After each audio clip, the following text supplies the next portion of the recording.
Since I learned this recipe, I have always started preparing it just before I start preparing dinner.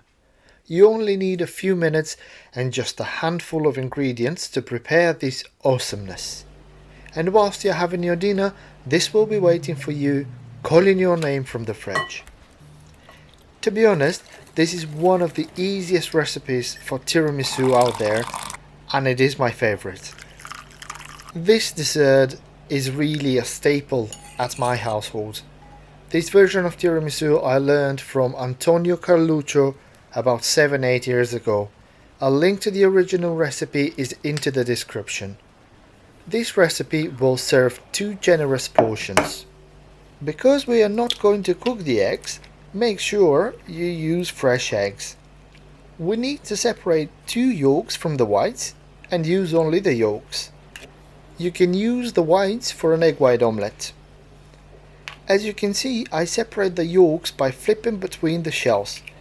But if you know an easier and more effective way, let me know.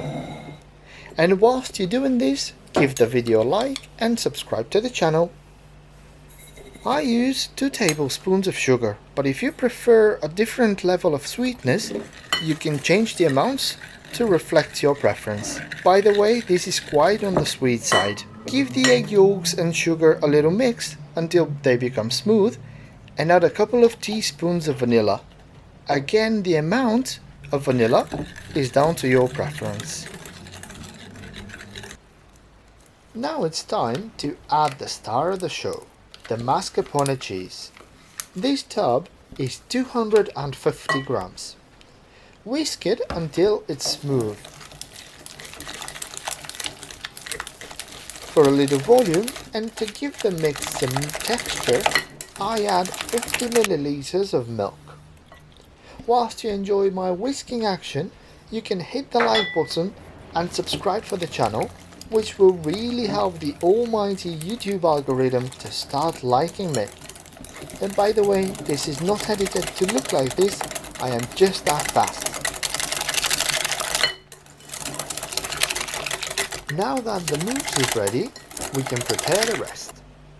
Make a cup of coffee, but not for yourself, as we will need it to dunk our sponge fingers, or as they call them in Italy, Savoiardi. To the coffee, I add some coffee liqueur, but you can replace it with rum or whiskey, or completely leave the alcohol off. Also, we need a tablespoon of sugar into the coffee.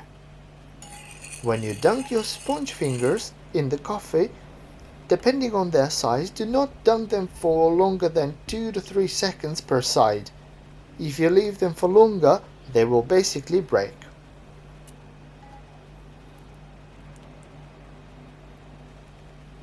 Now find yourself a serving container.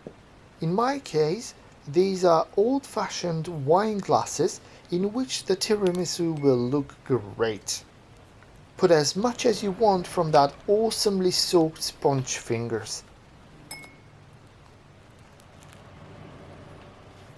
Now fill the rest with that gorgeous mascarpone mousse. As a finishing touch, I use some cocoa powder. Now traditionally the cocoa powder needs to be a full layer, but I don't quite like it as a full layer because it overpowers the taste of the mousse and the sponge fingers. This only needs about 20 minutes and it will be ready to eat. If you don't have any patience, you can have it straight away.